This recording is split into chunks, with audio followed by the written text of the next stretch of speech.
Alors oui, le dropshipping d'AliExpress à eBay fonctionne toujours très bien en 2021 et il fonctionnera toujours très bien en 2022. Alors je parle en connaissance de cause car moi-même j'ai envoyé plus de 10 000 colis d'AliExpress vers eBay. Alors je vais vous donner aujourd'hui 10 recommandations. Donc sur l'écran, on va aller sur eBay, on va aller sur AliExpress et justement le but c'est que vous ne fassiez pas d'erreurs basiques afin de ne pas être éliminé du jeu. Parce qu'en fait, le dropshipping d'eBay, enfin d'AliExpress à eBay, ça nécessite de respecter, de suivre quelques règles. Vous ferez beaucoup d'argent si vous respectez bien ces règles. Vous réussirez, j'en suis sûr, mais il faut faire attention car c'est un peu comme si vous étiez dans une jungle, comme si on était en Amazonie, qu'on devait faire 20 km. Eh bien, il y a des piranhas, il y a des alligators, il y a des risques de tempête, d'orage, il y a des risques de tribus qui nous attaquent. Et bien, avec ces 10 recommandations, eh bien, ça va être comme une carte que vous allez suivre. Et comme ça, vous allez pouvoir partir sur de bonnes bases. Alors, c'est parti. Donc, avant de commencer, si vous voulez vraiment réussir sur eBay, je vous recommande de vous inscrire à ma formation offerte en 3 vidéos. Donc le lien est dans la description. Vous rentrez votre nom et votre email et vous recevrez 3 vidéos et ça va vous permettre de vous lancer comme un pro sur eBay.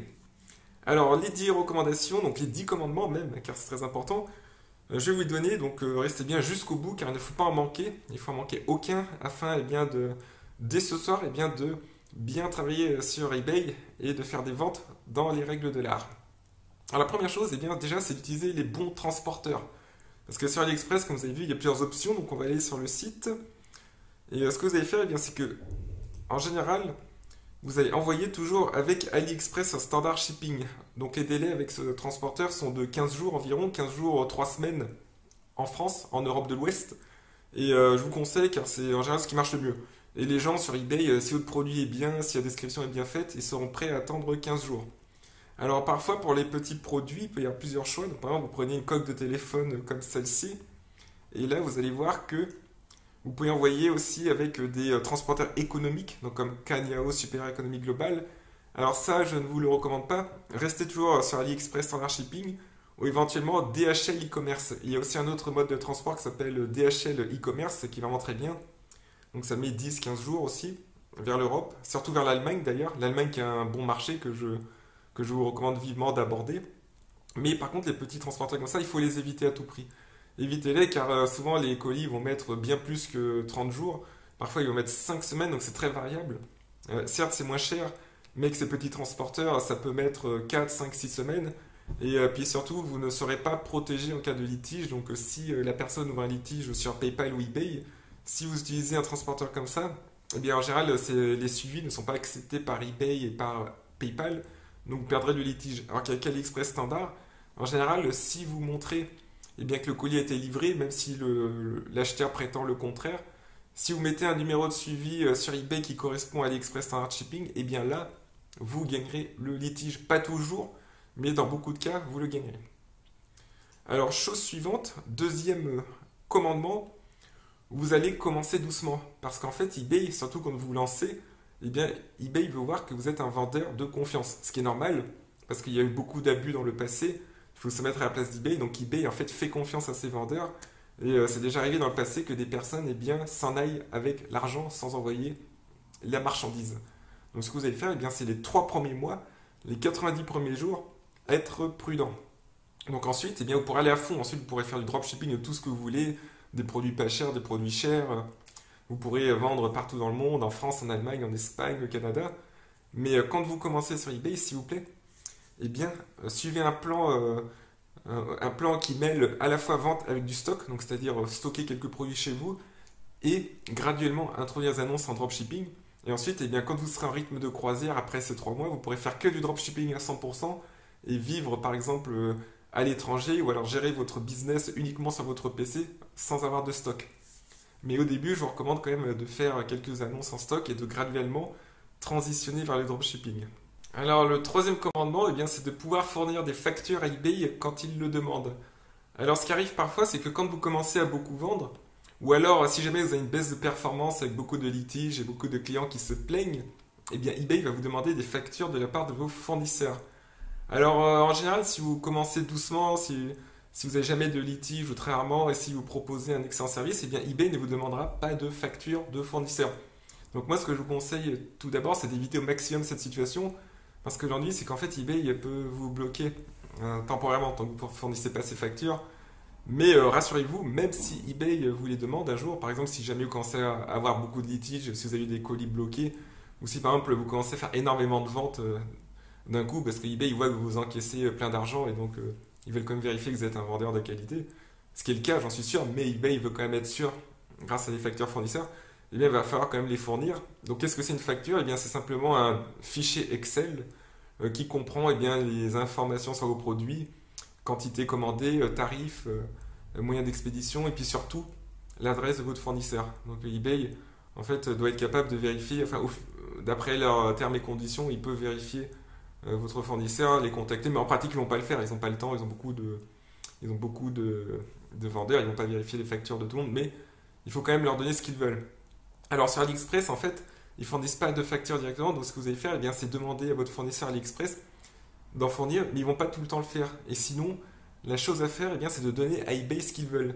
Alors, quand vous avez de l'expérience comme moi, vous savez exactement ce qu'il faut faire, donc donner à eBay ce qu'ils veulent, eh bien, si vous connaissez la chose, eh bien, ça se fait avec 100% de succès. Donc, voilà, il faut être créatif, il faut avoir de l'imagination. Il faut donner à eBay ce qu'ils veulent. Dans le cas où il faut une facture, je ne peux pas vous en dire plus sur YouTube ici, mais si jamais vous avez des questions sur ça, eh bien, je vous incite à me contacter. Donc, comme ça, on peut en discuter pour vous aider. Et si vous êtes membre de mes programmes, eh bien évidemment, surtout de mon programme principal sur eBay, eh bien, je vous aiderai volontiers. Mais voilà. Donc, les factures, c'est quelque chose vraiment à connaître, à savoir il faut savoir qu'eBay peut vous les demander. Et puis, surtout, la meilleure façon eh bien, de réussir dans le shipping d'AliExpress vers eBay, eh bien, c'est d'éviter que eBay vous les demande en commençant doucement, en proposant un bon service, et vous devriez avoir aucun souci. Alors, quatrième chose, eh bien, vous allez vous focaliser sur des produits gagnants. Parce qu'en fait, il y a deux types de vendeurs. Ce que j'ai noté, c'est qu'il y a celui qui bourrine, qui utilise des logiciels d'importation et qui met des centaines d'annonces, et puis celui qui cible au laser, qui est le sniper, et qui va mettre des produits très demandés par les gens. Donc, vous, c'est pareil. En fait, ce que vous allez faire, eh bien, c'est plutôt cibler au laser. C'est beaucoup moins fatigant. Et puis surtout, vous allez vendre beaucoup plus. Vous n'avez pas besoin d'importer 500 000 produits pour vendre. Moi, ce que je vous conseille vraiment, eh bien, c'est de connaître exactement ce que veulent les gens. Donc, il y a plein de techniques.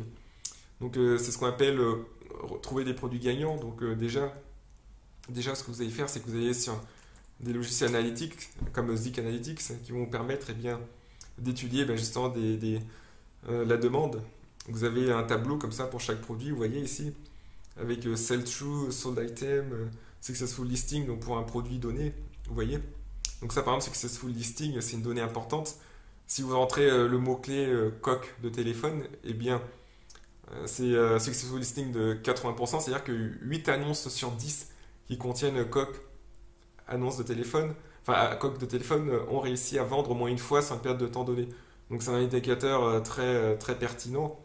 Et donc, si vous avez un certain pourcentage, donc par exemple, parmi toutes les annonces qui contiennent l'intitulé d'un certain article, eh bien là, vous serez sûr quasiment de vendre. Surtout si vous faites une bonne description, des bons titres. Donc, c'est pour ça que je vous recommande vivement de logiciels analytiques. Mais après, je suis conscient que ça peut avoir un coût parce que c'est plusieurs des dizaines de dollars par mois. Mais ce que vous pouvez faire déjà, eh bien, c'est étudier vos concurrents. Donc, vous allez simplement sur eBay et il y a de nombreuses techniques pour voir ce que les gens veulent. Donc vous allez simplement, par exemple, vous tapez coque de téléphone iPhone. Vous allez sur la boutique de quelqu'un qui en vend. Voilà, vous voyez ici c'est populaire, donc vous voyez déjà que ce modèle de coque, vous pouvez facilement en trouver sur AliExpress coloré. Et bien c'est quelque chose peut-être que vous pourrez vendre. Donc comme je l'ai dit déjà, vous pourrez reprendre des produits de vos concurrents tout en les améliorant, donc en faisant des meilleures descriptions, des meilleurs titres, des meilleures photos. Donc, visitez la boutique, donc vous allez voir par exemple ici c'est complètement gratuit, vous pouvez regarder eh bien, tous ces articles, essayer de trouver les best-sellers, vous voyez. Donc normalement les best-sellers c'est marqué sur les annonces, mais pas toujours. C'est marqué qu'une certaine quantité a été déjà vendue. Bon là c'est que des coques, ça se ressemble, mais on va trouver un autre produit, donc par exemple un produit qui peut être populaire, rétroviseur, voiture, écran. Donc un rétroviseur, voilà, avec un écran HD dessus qui peut vous aider à reculer. Donc allons dessus. Donc là vous voyez c'est un produit populaire. Ici vous pouvez sûrement trouver sur AliExpress pour moins de 28 €.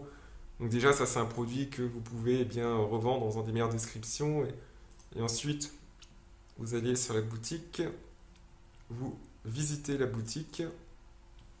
Et là, ça vous permet très bien de vous inspirer, même sans utiliser Zix. Évidemment, Zix c'est beaucoup plus puissant, mais là déjà, vous pouvez trouver des perles comme ça. Donc vous allez descendre et puis essayer de repérer les best-sellers. Bon là, on n'a pas trop le temps dans la vidéo, mais vous allez ouvrir les annonces comme ça et puis voir celles qui ont fait beaucoup de ventes. Donc si un déjà vendu, c'est pas beaucoup. Donc sur Zix, vous pouvez automatiquement voir les produits qui sont les best-sellers pour une boutique donnée. Mais ici, par exemple, celui-ci, là, voilà, 4 déjà vendus. Donc ça, c'est un fusible. Non, ça, c'est de l'électronique. L'électronique, depuis AliExpress, il faut éviter. Alors, continuons. Continuons. Voilà, peut-être cette bâche de voiture. Regardons s'il y a du potentiel avec ce produit. Ici, non, aucune vente. Voilà, donc je vous invite à regarder vraiment chaque produit comme ça. Et puis, vous allez sûrement trouver des perles. Et vous allez les reprendre à votre compte. On va essayer de parcourir encore. Bon, lui, il y en a beaucoup, donc c'est pour ça qu'il faut prendre 1 heure de travail. Mais c'est 1 heure qui va vous faire gagner beaucoup de temps si vous focalisez bien sur les produits gagnants. Comme ça, vous n'allez pas mettre des articles au hasard. Donc voilà, vous voyez le principe. Alors, chose suivante, vous n'avez pas utilisé de logiciel d'importation. Alors ça, c'est quelque chose que je ne recommande pas trop. Vous avez des logiciels comme AutoDS, comme Yabal. Donc je vous montre ici. Parfois, il y a des personnes qui recommandent. Mais moi, je ne suis pas pour. Je vais vous expliquer pourquoi. Ça paraît facile. Vous dites, oui, voilà, je connecte AliExpress à eBay et j'utilise un logiciel d'importation.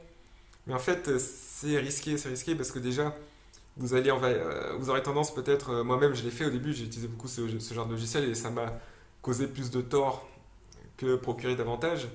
Et en fait, ce qui se passe, c'est que avec ce logiciel, j'ai plein d'annonces comme ça, au hasard, non qualitatives. Vous voyez, qui importaient des photos brutes d'AliExpress comme ça, avec toujours le logo de l'entreprise d'AliExpress. Eh bien, ça n'a aucun sens. Les gens vont se rendre compte que c'est du copier-coller, que c'est une annonce faite à l'arrache et tout ça. Parce que, en fait, quand ça va importer sur eBay, il n'y aura pas de. Vous voyez, ça va garder le texte AliExpress et tout ça. Et puis surtout, eBay ne va pas forcément apprécier parce que eBay, en fait, il veut pas prendre de risques. Il veut pas. En fait, ce qu'il va éviter à tout prix, c'est qu'un nouveau vendeur se mette à bourriner la plateforme avec des produits chinois ou autres produits. Et là, il peut vous bloquer ou alors vous restreindre. En fait, moi, ce qui m'est arrivé une fois sur un compte, c'est que j'avais utilisé ce genre de logiciel et ça avait synchronisé le stock avec AliExpress. Et tout d'un coup, je me suis retrouvé avec 10 000 de stock sur un produit sur eBay. Et donc, eBay, le robot d'eBay, a restreint mon compte parce que à l'époque, sur ce compte-là, eh bien, je faisais peut-être 10 000 ou 15 000 euros de vente par mois. Et là, tout d'un coup, boif, eBay bloque le nombre de produits que je peux mettre en ligne et vendre. Et ensuite, je chute et je plafonne à 5 000 euros. Et il m'a fallu un peu de temps sur ce compte-là pour remonter vers des limites de vente plus hautes. En fait, il m'avait mis une limite de vente automatique à cause justement d'un logiciel comme ça, un logiciel à la noix qui a fait que le stock s'était synchronisé avec celui d'AliExpress. Et c'était pas normal pour un petit vendeur comme moi de me retrouver avec des annonces où il y a 10 000 articles en stock. Et eBay, ça, c'est des choses qu'ils vont pas vous dire. eBay, donc c'est basé sur mon expérience. Donc c'est pour ça que c'est important de regarder cette vidéo car je partage avec vous mon expérience. Et je me suis retrouvé voilà, avec un compte avec des limites de vente. Et ça, c'est vraiment énervant parce que vous faites plein de ventes, c'est automatique. Et là, donc, vous vous retrouvez eh bien restreint à cause justement de logiciels comme ça. Donc, jouez la qualité plutôt que la quantité, s'il vous plaît. S'il vous plaît, c'est vachement important. Ne le promettez pas parce que les promesses, bon, moi, j'aime pas vous demander de promettre des choses, mais s'il vous plaît, dites-moi que vous allez quand même eh bien essayer d'utiliser plutôt les techniques manuelles, c'est-à-dire importer vous-même, faire des belles descriptions et essayer de jouer la qualité plutôt que la quantité. C'est très important, donc oubliez ce genre de logiciel. À la rigueur, vous pouvez utiliser des logiciels de gestion d'annonces, je recommande, mais pas des logiciels qui permettent d'importer directement d'AliExpress à eBay. Ça, c'est un grand non. Alors, chose suivante. Donc, vous devez améliorer les photos d'AliExpress, ça c'est important. Vous n'allez pas simplement mettre une photo enfin, sur un fond blanc, une photo de l'article sur un fond blanc, vous allez quand même ajouter des choses. Que vous regardez les best-sellers sur eBay, et bien vous voyez par exemple lui bon là c'est pas un best-seller, mais si vous regardez d'autres articles, par exemple, on va regarder kit réparation de montres, donc ça c'est un bon produit aussi, kit réparation de montres, des outils. Alors, donc là, ils n'ont pas trop mis de logo, mais lui, par exemple, lui, c'est bien. Regardez, il a mis un drapeau français. Tout de suite, vous distinguez de la masse. Parce qu'en fait, ce qu'il faut savoir, c'est que les gens sont visuels. Ils vont faire une recherche, ils vont tomber sur un tas d'articles comme ça. Ils vont pas forcément regarder le prix, parce que entre 12 euros et 13 euros, voilà, ça change pas grand-chose. Par contre, ils vont aussi regarder à fond les photos. Et vous voyez, là, il y a un drapeau français. Et tout de suite, ça inspire déjà confiance pour certains. Ils sont peut-être plus enclins à acheter, donc il faut vraiment que... Là, vous voyez, là, vous avez un cadre ici de bleu, blanc, rouge. Donc, il faut que vous utilisiez un logiciel comme ça qui s'appelle Canva. Donc, vous allez simplement créer un design. Donc, toujours des photos carrées, au moins 1000 pixels, toujours. Vous allez simplement créer ce design de cette façon. Et vous allez en fait améliorer vos photos comme ça. On va faire ce qu'on va télécharger une photo qu'on va améliorer. Donc, par exemple, vous prenez ce gilet, ce gilet ouais, pour cyclistes d'hiver. Donc là, vous avez une application qui s'appelle Image Downloader que je vous recommande sur Google Chrome. Donc vous cliquez ici, comme ça, et là, automatiquement, ça va vous donner les photos à télécharger. Alors, nous voici sur l'application Canva. Donc ici, bien, vous avez la photo que vous pouvez télécharger là. Et là, simplement, vous allez rajouter, par exemple, des logos, comme ici, un logo français. Des techniques aussi. En fait, le but, c'est dans les photos, c'est de vous inspirer des photos des gens qui vendent beaucoup et essayer de faire quelque chose de similaire ou de voir, de repérer les éléments qui font qu'un article se vend beaucoup. Quels éléments sur des photos font que certains produits sont des best-sellers? Par exemple, ça peut être des drapeaux français, ça peut être sur certaines photos un logo de la Poste, ou alors vous pouvez rajouter par exemple ici des inscriptions comme ici sur un fond rouge très voyant, vous pouvez mettre livraison offerte, vous voyez. Donc ça dépend du type de produit, ça dépend du type de niche. Mais faire des bonnes photos sur eBay, c'est tout un art. Voilà, donc ici par exemple, vous pouvez mettre livraison en 48 heures ou offerte. Donc il y a plein de possibilités avec Canva, c'est vraiment génial. Il y a plein de possibilités en voyant comment aussi font les autres vendeurs sur eBay pour faire des photos au top. Ok? Donc, faire des photos qui parlent aux visiteurs, améliorer les photos. Numéro 7, essayez de répartir le prix des produits que vous proposez. Essayez de faire une partie de low ticket, c'est-à-dire des petits articles pas chers, de medium range price products, des produits à prix intermédiaire, et ensuite du high ticket, c'est-à-dire des produits très chers. Je vais vous expliquer pourquoi.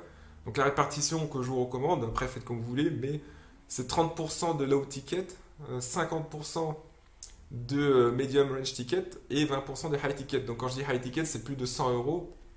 30% de low ticket, c'est les produits à moins de 7-8 euros. Et medium range, c'est entre, on va dire, 10 et 40 euros.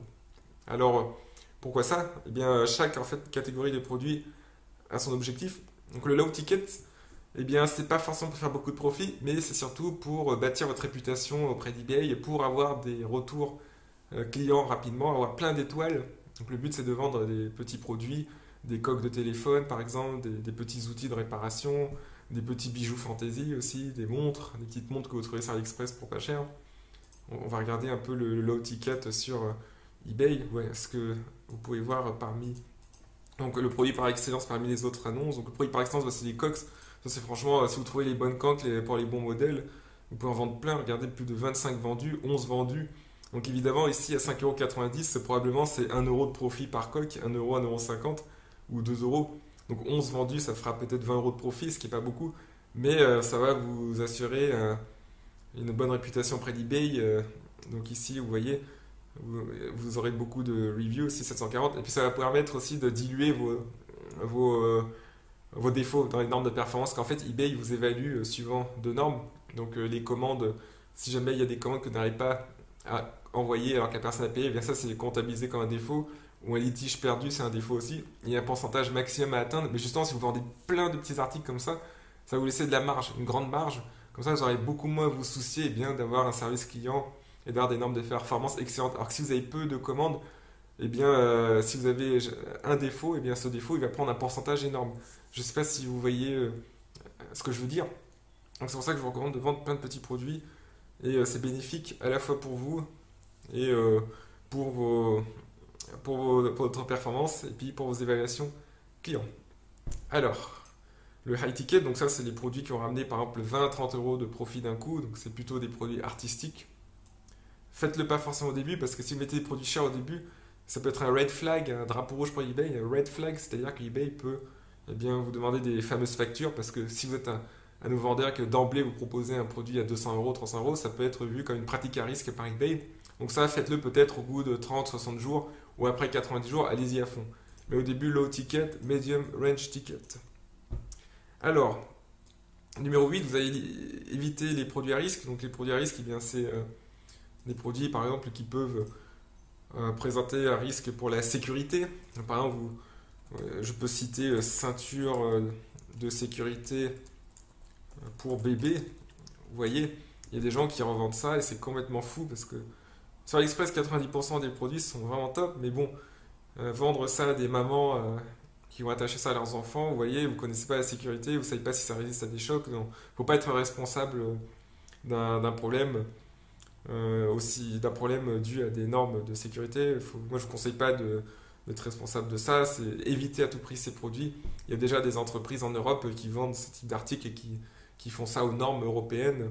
Vous, votre rôle, c'est de gagner de l'argent, de faire de e-commerce. Et il existe des milliers de bons articles sur AliExpress qui vont vous permettre de faire ça de façon sereine, sans prendre de risques. Donc, prenez pas cette responsabilité de vendre des produits comme ça, s'il vous plaît. Et aussi les parfums, les produits cosmétiques qui viennent d'Asie. Vous voyez, tout ce qu'on applique sur la peau aussi. La peau et puis la nourriture aussi, donc à éviter. Parce qu'il peut y avoir des composés chimiques qui ne sont pas admis en Europe. Et c'est pareil, vous ne voulez pas prendre de risques avec ça. Donc essayez de vendre que des produits non réglementés. Et puis aussi éviter les contrefaçons, évidemment. Les produits de grandes marques. Si vous voyez des Nike pour pas cher en Asie, eh bien ça c'est un no, no, no, no. Numéro 9, donc vous avez paramétré la livraison sur eBay comme il faut, c'est très important de paramétrer la livraison. Donc on va regarder sur une annonce, donc ici créer des conditions de livraison. Donc en fait les délais, il ne faut pas les négliger. Il ne faut pas que vos délais soient trop longs parce que sinon les gens eh bien, ils vont voir que c'est beaucoup d'attente et ils vont peut-être moins commander. Mais il ne faut pas qu'ils soient trop courts non plus car si vous livrez après la date limite, eh bien vous risquez de faire face à des litiges. Et qui dit trop de litiges dit fermeture potentielle du compte eBay. Donc vous allez en fonction de ce que vous faites comme pratique de vente. Si vous faites du dropshipping avec des transporteurs lents, si vous faites du stock depuis chez vous en France, eh bien vous allez mettre un transporteur différent. Donc ici, on est sur eBay France. Donc si vous faites dropshipping depuis la Chine, eh bien vous allez mettre ici, pour commencer, vous allez prendre peu de risques peut-être, vous allez mettre un temps très long. Vous voyez, 35 jours ouvrés. 35 jours ouvrés, ça correspond à 7 semaines. Et si vous voyez que ça marche bien en ce moment, vous allez suivre quelques commandes et vous allez voir que les colis, par exemple, sont livrés en 10-15 jours, 20 jours maximum, 3 semaines, et bien vous pourrez passer en livraison standard ici. Donc standard ici, c'est un mois. Donc ça, c'est ce que je recommande, livraison standard. Vous voyez, pour AliExpress standard, en général, ça correspond. Donc essayez de bien gérer ça. Et si vraiment vous tombez sur un super fournisseur qui a une ligne de transport très rapide depuis l'Asie, ou par exemple qui envoie avec un numéro de suivi français, eh bien c'est possible de mettre livraison à domicile Colissimo, même si vous envoyez depuis l'étranger, vu que c'est un numéro de suivi français. Mais ça, c'est vraiment pour les dropshippers avancés. Donc moi, c'est ce que je fais. Moi, j'envoie beaucoup de colis avec un numéro de suivi français. Mais le faites pas maintenant. Quand vous commencez, faites du AliExpress. Et puis ensuite, vous pourrez passer avec une livraison à domicile avec un numéro de suivi français, même si vous envoyez depuis l'Asie. Et ça, c'est vraiment très bien. Mais déjà, faites comme ça. Voilà. Comme je vous ai dit, livraison économique, ensuite livraison standard. Et vous pouvez aussi réduire encore, donc livraison standard à partir de l'heure. Ici c'est 10 jours ouvrés, donc c'est 2 semaines, ça c'est un peu short, mais vous pouvez quand même essayer. Si vous tombez sur un bon transporteur, ici on avait livraison standard à partir de Chine, et là vous avez livraison standard tout court, donc ça vous pouvez essayer aussi. Et c'est de trouver un équilibre pour vous rappeler entre délai pas trop long, délai pas trop court non plus, pour être eh bien, dans le bon intervalle. Alors, règle numéro 10. Vous allez enlever toute trace d'anglais, donc ça c'est rédhibitoire pour beaucoup d'acheteurs de voir de l'anglais. Donc ce que vous allez faire par exemple, quand vous avez un article ici, par exemple comme celui-ci, vous avez parfois des logos, des inscriptions en anglais, vous voyez. Ça par exemple c'est très intéressant de le mettre, les gens ils adorent les logos, les schémas, ça parle, mais ce que vous allez faire, eh bien, c'est tout simplement modifier le texte ici. Donc vous voyez, là vous avez Shantic UV Shield. Vous allez enlever le fabrique ici. Donc vous allez mettre tissu à la place. Donc c'est pareil, vous pouvez utiliser Canva. Et vous allez par exemple reprendre ce tableau. Donc si Si vous vendez des vêtements, c'est bien d'avoir un tableau détail. Et moi, ce que je vous recommande, eh bien, c'est de remplacer, par exemple, ici, size chart par tableau détail. Ici, chest, la poitrine, front, le devant, back, le dos, etc. Donc là, vous remplacez tout ça. C'est un petit peu de travail d'image sur l'image, mais ça inspire beaucoup plus confiance. Parfois, les gens, ils veulent voir des vendeurs français, c'est comme ça. Et vous aurez beaucoup plus d'avantages si vous mettez des inscriptions français. Donc, enlevez toutes ces traces-là et votre dropshipping d'AliExpress et eBay va beaucoup mieux se passer, croyez-moi. Alors, bonus 11, donc 11e commandement que je rajoute, eh bien, vous allez surveiller en permanence vos envois. Parce que depuis la Chine, en dropshipping, il y a des fluctuations. Il y a des moments où ça marche très bien. Et puis, par exemple, comme l'année dernière, quand le Covid est arrivé, là, ça a été la catastrophe. Tout d'un coup, des colis sont retrouvés bloqués pendant 15 jours, 3 semaines, je m'en souviens. Sur mes boutiques, eh bien, j'essaie d'anticiper au maximum, mais j'avais quand même pas mal de litiges à cause de ça. Donc, il fallait que je trouve une stratégie pour eh bien, faire patienter les clients. Donc, c'est pas grave. Parfois, quand il y a des retards, il y a toujours des moyens de faire patienter les clients. Il faut un peu de psychologie, il faut envoyer les bons mots, il faut les informer, faut doser les remboursements. Il ne faut pas forcément rembourser tout le temps quand il y a des retards, parce que sinon, vous risquez d'aller droit vers la banqueroute. Mais, par exemple, un client qui est trop impatient, eh bien, vous pouvez lui dire, voilà, je vous rembourse 10% et il sera souvent content dans la plupart des cas. Donc, il faut surveiller vos envois en permanence. Donc, quand ça marche bien, ça marche bien. Et puis, si vous voyez qu'il y a sur quelques commandes, donc vous revenez, vous allez sur votre boutique AliExpress, vous voyez, vous prenez le numéro de suivi, et puis vous en prenez plusieurs. Et vous allez sur ce site, là, 17track.net, vous regardez, et puis si vous voyez, là, ici, c'est 6 jours de livraison. Donc là, 6 jours, donc ça va. Mais si par exemple, pour un même transporteur, vous voyez que soudainement, ça passe à 15 jours, à 20 jours, et bien là, prenez les devants, vous allez sur eBay, et vous changez par exemple les délais de livraison. Donc si vous voyez que là c'est trop court en livraison standard à partir de Chine, Hong Kong, et qu'en fait ça met beaucoup plus de temps, et bien vous allez simplement changer les conditions de livraison et mettre en livraison économique. Donc normalement, si vous utilisez les mêmes conditions pour plusieurs annonces, ça va changer automatiquement sur plusieurs annonces. Vous n'avez pas besoin de refaire ça manuellement, et là vous allez passer en économique. Donc du coup, il faut essayer de limiter la casse, mais en même temps, il ne faut pas être parano non plus. Faut pas mettre des délais trop longs, parce que si vous avez peur qu'il y ait un blocage, et pour absorber les blocages, vous mettez des délais trop longs dès le début, eh bien vous ferez beaucoup moins de ventes. Ça, non, il ne faut pas le faire non plus. Il faut mettre un délai le plus court possible, pas trop court non plus pour avoir le temps, mais quand même surveiller à côté. Et puis si vous voyez qu'il y a des fluctuations, qu'il y a des commandes qui mettent 5 jours de plus, 10 jours de plus, eh bien vous informez les clients dont vous êtes sûr qu'ils vont recevoir leur commande en retard, vous allez les informer proactivement pour pas qu'ils ouvrent de litige. Et pour les commandes suivantes, eh bien, vous allez simplement changer le délai de livraison, ou changer temporairement. Et dès que ça revient à normal, eh bien, vous revenez en livraison plus rapide. Donc voilà, j'espère que ça vous a bien aidé. C'est dit comment appliquez-les. Inscrivez-vous à la formation offerte eBay aussi en 3 vidéos. Vous allez apprendre beaucoup de choses. Ça va vous permettre de vendre professionnellement sur eBay. Donc c'est vraiment un bon business. Hein. Ce dropshipping d'AliExpress à eBay, c'est le meilleur qui existe.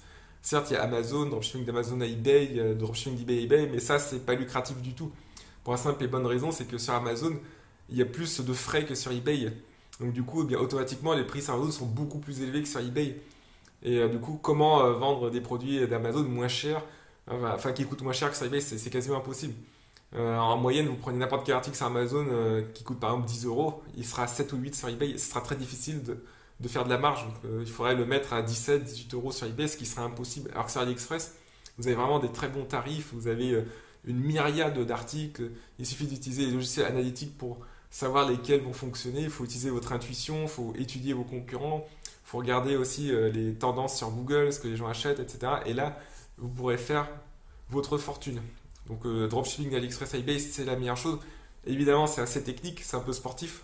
Pour vous rappeler la métaphore de la jungle amazonienne, eh bien, il y a les alligators, il y a les animaux sauvages, il y a les tribus qui vous balancent des flèches. Eh bien, il faut éviter tout ça, il faut avoir cette carte en main avec les 10 commandements et tout va bien se passer.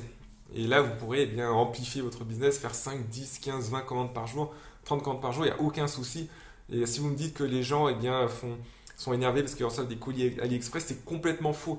Moi, sur plus de 10 000 commandes, on me l'a peut-être fait remarquer une fois, peut-être une ou deux fois. Mais je vous assure, c'est quasiment jamais que les gens vous font remarquer que c'est un paquet d'AliExpress. Tout ce qu'ils veulent, c'est que vous envoyez le produit. Voilà, vous envoyez le produit et que ça correspond à la description et que ça arrive dans les temps. Et ça, c'est très important. Et puis que vous soyez aussi franc sur la provenance. Donc si vous faites du dropshipping depuis la Chine, mettez Chine, Hong Kong. Plutôt Hong Kong c'est mieux car c'est plus crédible. Et là, vous n'aurez aucun souci. Évidemment, si vous mettez France et que vous envoyez de Chine, là, ça risque de poser problème. Mais le fait que ça vienne d'AliExpress, les gens s'en foutent complètement. Je vous l'assure, croyez-moi. Lancez-vous, n'ayez pas peur. Vendez en dropshipping d'AliExpress à eBay. Vous avez une très bonne opportunité devant vous. Et c'est vraiment un business génial pour se lancer. Et puis ensuite, vous pourrez faire une entreprise avec des envois plus qualitatifs en passant par un agent en Chine, en faisant du stock en France, etc. Vous avez beaucoup d'opportunités dans ce domaine. Voilà, merci pour votre écoute. Appliquez les 10 commandements, plus le commandement bonus, et je vous souhaite une bonne journée.